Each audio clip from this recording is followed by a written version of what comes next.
Hello tout le monde, j'espère que vous allez bien. Aujourd'hui on se retrouve pour le book haul du mois d'avril.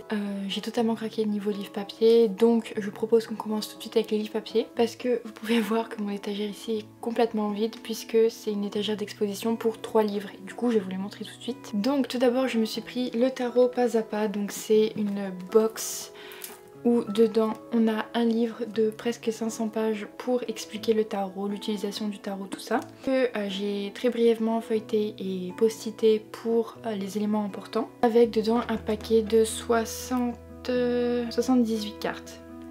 Donc c'est vraiment pas mal, j'ai vraiment envie de me mettre au tarot, donc c'est pour ça que j'ai pris le box set. Je pense qu'il va pas tarder à être lu, vu qu'il me fait vraiment très envie, que j'ai très envie de me mettre plus dans le tarot. Ensuite j'ai également pris un livre sur les cristaux où dedans sont répertoriés plusieurs cristaux, donc le sommaire avec tous les cristaux. J'aime vraiment beaucoup parce que j'ai très envie d'en apprendre plus sur les cristaux. J'en possède quelques-uns et c'est quelque chose que j'ai envie d'approfondir pour en apprendre plus et voilà, c'est pour ça que je l'ai pris. En plus il est vraiment trop beau, trop bien fait aussi. Pareil, je l'ai pas encore lu intensivement, je l'ai déjà feuilleté et j'adore, vraiment beaucoup trop bien. Donc c'est pour ça que du coup il faut aussi que je me mette à le lire correctement. Ensuite je me suis procuré Contes d'outre-tombe, fantômes, spectres et Dame blanche de Dominique Camus, qui est un livre que j'ai vu passer peu de fois quand même, mais que j'ai vu passer une fois sur Bookstagram. Il m'a trop donné envie parce que je suis fan de paranormal, de surnaturel et tout ça. Donc je l'ai vu, je me suis dit qu'il me le fallait. En plus il était en promotion à 7,50€ au lieu de 14,90€. Donc vraiment j'étais trop contente. Il est vraiment super beau. Par contre à l'intérieur il était un peu griffé, mais comme c'était le seul et que vraiment je voulais pas passer à côté, enfin je veux dire je me suis quand même procuré.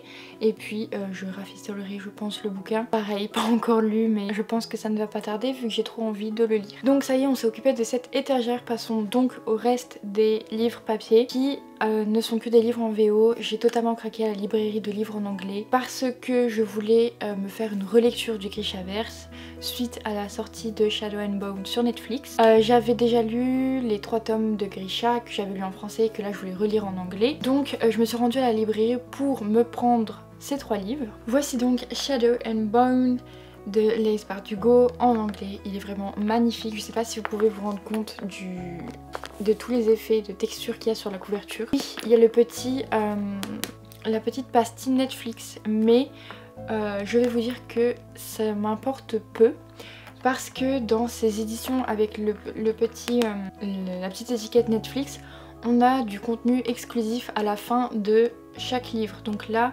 on a une lettre de Mal à Alina. Et vraiment je suis trop contente, il est beaucoup trop beau.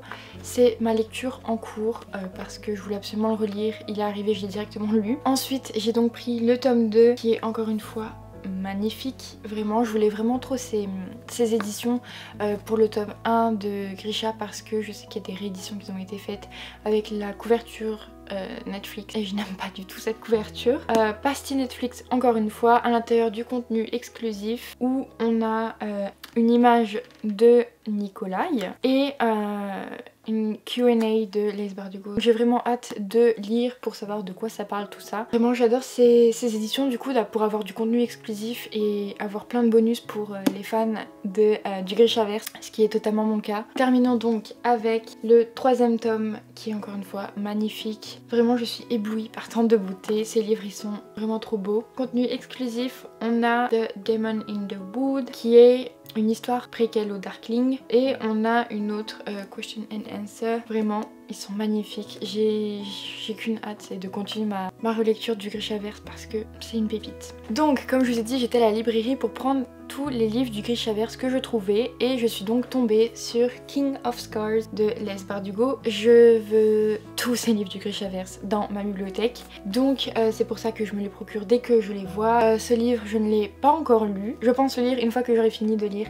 Grisha et Six of Crows. On continue du coup avec les livres en anglais et en papier. Donc à la librairie de livres en anglais, j'étais partie pour prendre juste les livres du Grishaverse et à côté de ces livres se trouvait une autre saga que je voulais absolument. Du coup j'ai craqué et je me suis procuré la saga. Et je me suis donc procuré Dark Fruit Prince de Holly Black qui est magnifique. aussi. C'est une trilogie dont j'entends beaucoup d'avis, positifs comme négatifs, mais beaucoup plus positifs, et clairement je pense que je vais adorer également, puisque cette trilogie est souvent comparée entre guillemets à la saga ACOTAR de Sarah J Maas, vu que c'est dans un univers de failles également. Donc voilà, Dark Road Prince, vraiment j'ai tellement envie de découvrir cette trilogie et les personnages, donc j'ai qu'une hâte, c'est de les lire également. Suite à ça, j'ai pris le tome 2 qui est The Wicked King, toujours de Holly Black. La couverture est magnifique. Pour cette trilogie, le tome 1 et le tome 2 sont publiés en français aux éditions Rajo. Personnellement, je voulais les lire en anglais et ils y étaient pour vraiment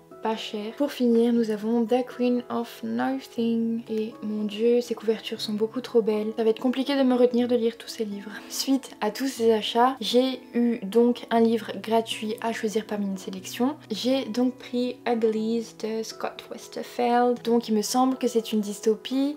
C'est une dystopie dont j'ai beaucoup entendu parler il y a quelques temps maintenant. Mais écoutez, c'était un des seuls livres que je connaissais de la sélection. Donc voilà, je me suis pris celui-ci. Je me dis que ça peut être une bonne raison pour le découvrir. Ça y est, on a donc fait tous mes livres papier. Passons donc aux livres en e-book. Alors commençons tout d'abord avec Go the Distance, qui est donc le Twisted Tale sur la réécriture de contes de Hercule, et je crois que cette réécriture de contes est centrée sur le personnage de Meg. Ensuite je me suis également procuré le tome 1 et le tome 2 de Play Hard de Kay Bromberg.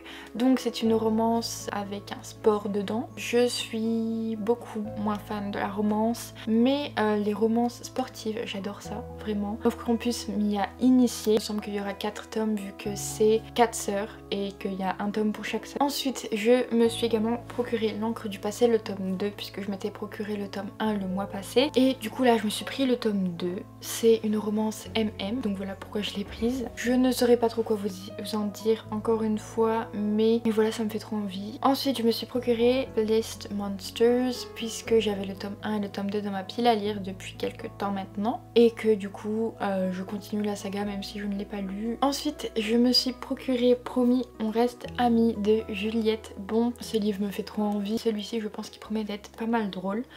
Donc voilà, je me suis dit une petite lecture cosy. Ensuite, les éditions Inceptio faisaient encore des promotions sur leur site sur la lecture numérique. Clairement, j'adore ce qu'ils font à chaque fois parce que je craque tout le temps. Donc cette fois-ci c'était 2 e-books achetés, un e-book gratuit, et je me suis donc pris Surnaturel tome 2 partie 2. Vraiment cette saga je n'ai toujours pas lu, mais j'achète les tomes au fur et à mesure. Je crois qu'il y a encore un tome 3 qui va être découpé en 2 parties et je ne sais pas s'il y aura une suite. Et du coup j'ai également pris Dystopia le tome 2, donc c'est la suite de Utopia, que j'avais également pris en promotion. Donc voilà, et puis j'ai terminé avec Horizon le tome 1. C'est aussi une saga chez Inceptio dont j'entends vraiment beaucoup parler. Ensuite maintenant on poursuit avec 2 livres qui sont des contes interdits. Donc on a Jack et le haricot magique et Barbe Bleue. Donc je connais l'histoire de base des 2 romans, je ne les ai pas lus, mais franchement je ne sais pas quand est-ce que je lirai mon premier conte interdit, mais vraiment ça me fait trop envie. J'adore les réécritures de contes et j'adore tout ce qui est gore et un peu horreur, donc ça ne peut que me plaire. Ensuite je me suis pris In 5 Years parce que Brunel en a très bien parlé et que du coup ça m'a donné envie. En tout cas je crois que ça fait pleurer, quelque chose comme ça. J'ai trop envie de le lire.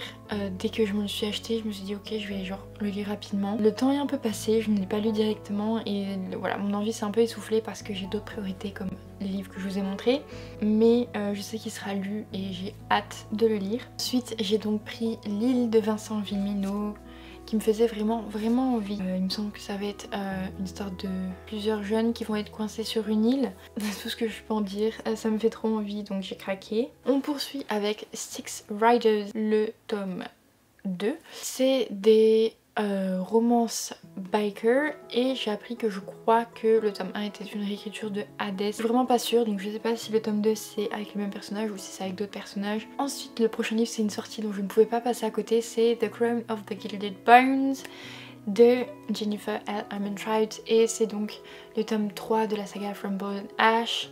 Et voilà, maintenant j'ai qu'une envie, c'est de la lire, de la sortir vite de ma palle, puisque j'entends Solène de la chaîne Livrement Dicte qui en parle tellement en bien que à chaque fois j'ai envie de sortir ce livre de ma pile à lire. Et je n'ai toujours pas fait, mais je crois qu'il y a un tome 4 de prévu, en tout cas je sais qu'il y a d'autres livres qui sont prévus dans la même saga. Donc je ne sais pas si je vais tout de suite la lire, mais en tout cas, comment vous dire que je ne sais pas comment je fais pour résister depuis que j'ai ces livres. Donc je me suis également procuré le tome 13 de la saga Les Royaumes de Feu, que du coup c'est une saga dont j'entends vraiment beaucoup de retours positifs, que j'ai trop envie de lire. C'est une saga, il me semble, jeunesse avec des dragons, tout pour me plaire, mais il y a quand même 13 tomes et je crois qu'il y en a d'autres de prévus. En tout cas je sais que sûr il y en a 14, donc il faudrait que je rattrape mon retard et c'est pas une de mes priorités pour le moment. Ensuite, du coup, toujours dans le Grishaverse, je me suis pris The Lives of Saint, que du coup j'ai pris en numérique parce que j'ai pas prévu de l'acheter en papier maintenant, donc je l'ai pris en numérique. Et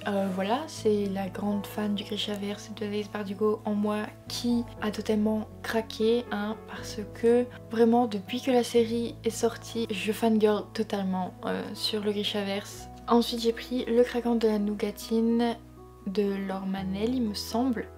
Pareil, je me suis dit que ça allait être un roman cosy, plutôt sympa à lire pour l'été. On a bientôt fini le book haul. Donc ensuite j'ai pris L'Enragé, que je vois passer vraiment partout. J'entends de nombreux retours très positifs sur ce livre. Je ne voulais pas le prendre de base, mais à force de le voir partout, j'ai fini par faire mon mouton et du coup je me le suis pris.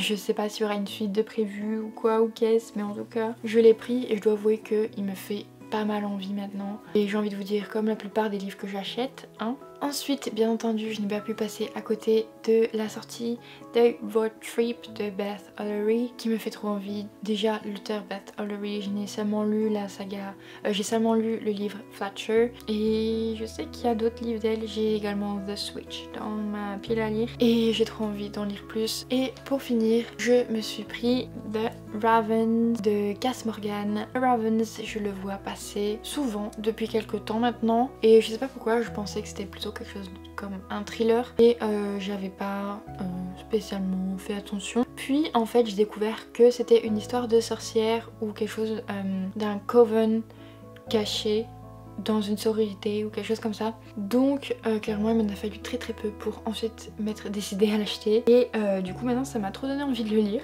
Donc voilà, c'est tout pour mon book haul du mois d'avril. Donc voilà, j'espère que cette vidéo vous aura plu. N'hésitez pas à me dire en commentaire ce que vous avez acheté au mois d'avril. En attendant, moi je fais plein de gros bisous et je vous dis à bientôt, bye.